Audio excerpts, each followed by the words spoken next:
ڤیدۆگرافیکێکیان حاضر کردو بۆمان با پێکەوە سەیرە و ڤیدۆگرافیکە بکەین و پاشان دەسەکەین بە پرۆگرامی ئاهەنگی ئەم شەومان. فەرمون. نەریتەکانمان لە تاقیکردنەوەی وەزاری نەگۆڕاوە. قوتابخانەکانی عێشق و نیلوفەر کە پێشڕەوی پرۆسەی خوێندنن لە تاقیکردنەوەی وەزاری 2020دا سەرکەوتنی گەورەیان تۆمار کرد. 4 قوتابی پلەی دووەمی کوردستانیان بەدەستهێنا. جگە لەوە قوتابیانی قوتابخانەکانی عێشق و نیلوفەر توانیان ئەم سەرکەوتنانە تۆمار بکەن.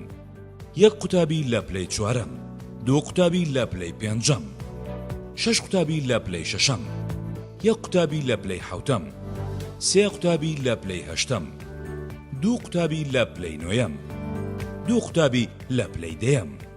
قوتابخانەکانی عێشق و نیلوفەر توانیان 21 قوتابیان لە ڕیزی دەیەکەمەکەی کوردستاندا هەبێت و 39 قوتابی کۆنمرەکانیان لە سەرووی 95 نمرەوە بێت و 78 قوتابی کۆنمرەکانیان لە سەرووی 90 نمرەوە بێت.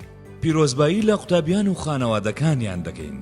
ئێوە جێگای شانازیمانن. داوا لە بەڕێز مامۆستا ساکەر ئیسماعیل بەڕێوەبەری گشتی قوتابخانەکانی عێشق و نیلوفەر با فەرمێ بۆ پێشکەشکردنی چەند وتەیەک.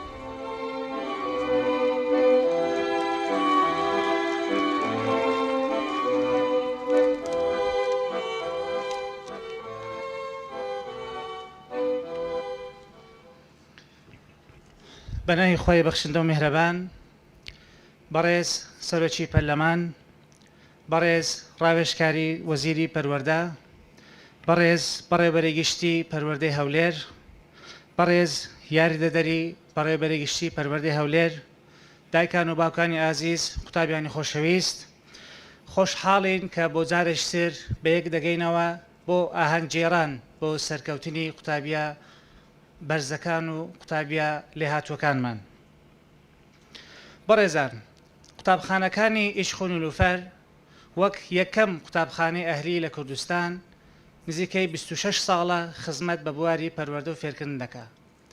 فەلسەفەی ئێمە هەردەم ئەوە بووە کە سەرەتا پەروەردە پاشان فێرکردن، چونکە بە بڕوای ئێمە هیچ زانستێک بەبێ پەروەردەیەکی باش خزمەت بە خاک و وڵات ناکە، بەڵکو تەنها خزمەت بە تاکە کەسەکان دەکات. بۆیە 26 ساڵە ئێمە لەسەر ئەم فەلسەفەیە بەردەوامین و بۆ نەوەکانی داهاتوش بە هەمان شێوە بەردەوام دەبین بۆ ئەوەی ئەو نەوەی کە پێدەگات لەگەڵ ئەو زانستێک کە وەری دەگرێت پەروەردەیەکی باش وەرگێ و خزمەت بە خاک و وڵات بکات. بەڕێزان، ئەو قوتابیانەی کە لە دەیەکەمەکانی هەرێمن ئەمڕۆ لێرە داوت کراون و خەڵات دەکرێن، ئەوەی جێگای دڵخۆشیە ئەم قوتابیانە هەندێکیان لانی کەم 4 ساڵە لای ئێمن، هەندێکیان 7 ساڵە، هەندێک شتەوانە لە باخچەی منداڵانەوە قوتابی ئێمن و لای ئێمە پەروەردە بوون. ئەمە جێگای دەستخۆشیە لە مامۆستایان و لە دەستگاکە سەرکەوتنی ئەم قوتابخانە و خوێندنگایانە نیشان دەدات کە بە باشترین شێوە قوتابیەکان ئامادە دەکات بۆ هەموو بوارێک. وەک ئەوە نییە کە قوتابێک لە پۆلی 11 لە قوتابخانەیەکی حکومی وەرگرین و لە پۆلی 12 دوای بەدەستهێنانی نمرەیەک ئێمە ڕیکلامی پێ بکەین. بۆیە زۆر سوپاسی هەموو قوتابیان دەکەین، سوپاسی ئێوە دایک و باوکان دەکەین کە متمانەتان بە ئێمە کرد و منداڵەکانتان بە ئێمەدا.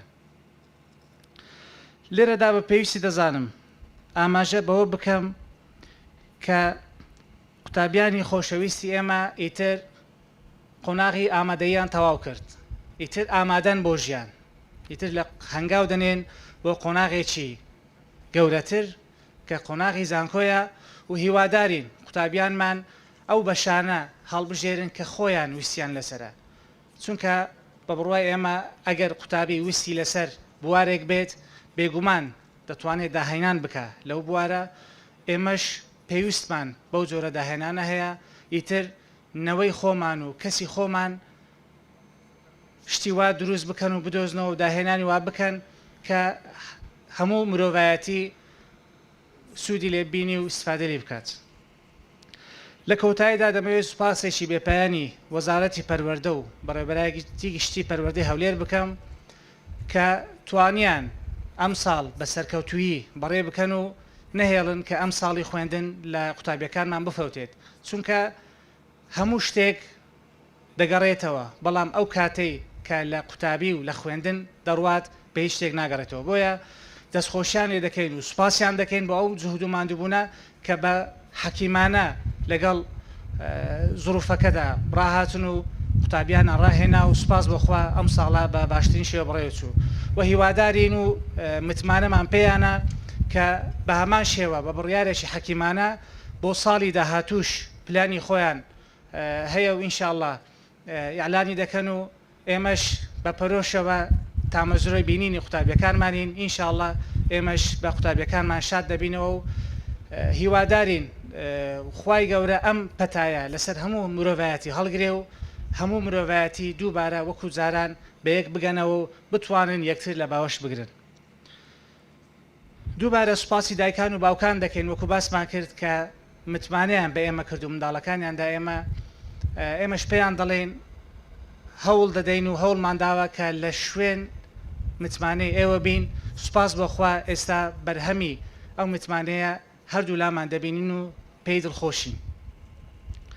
سوپاسێکی بێپایانی دەستەی کارژێری قوتابخانە و مامۆستایانی ئازیز دەکەم کە بەڕاستی لەو پەڕی ماندووبوون و هەوڵ و کۆشیان دابوون ئەم ساڵ بە تایبەت دوای ڕاگررتنی خوێندن بەردەوام بن لەگەڵ قوتابیەکان لەگەڵەوەی کە منهەجیان تەواو کرد لەگەڵ قوتابیان هەدەفیان ئەوە بووە سەرەتا قوتابیانمان فێر بن دواتر هەوڵ بدەن بۆ نمرەی باش و سوپاس بۆخوا قوتابیانەکە نمرەیەکی باشیان بەدەست هێناوە ئێوەش وەکو دایکان و باوکان مامۆستایانی عزیز ئێوەش دەیان بینن کە لە زانکۆ چەندە لە پێش قوتابیانی ترن.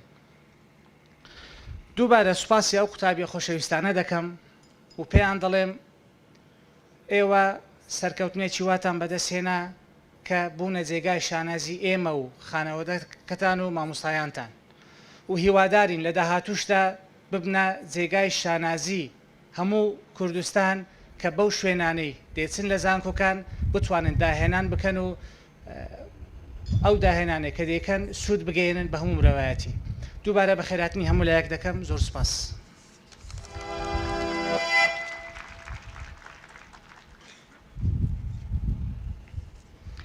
زۆر سپاس بۆ بەڕێز مامۆستا ساکار بەڕێوەبەری گشتی قوتابخانەکانی ئشکوونی نیلوفەر بۆ پێشکەشکردنی وتانە.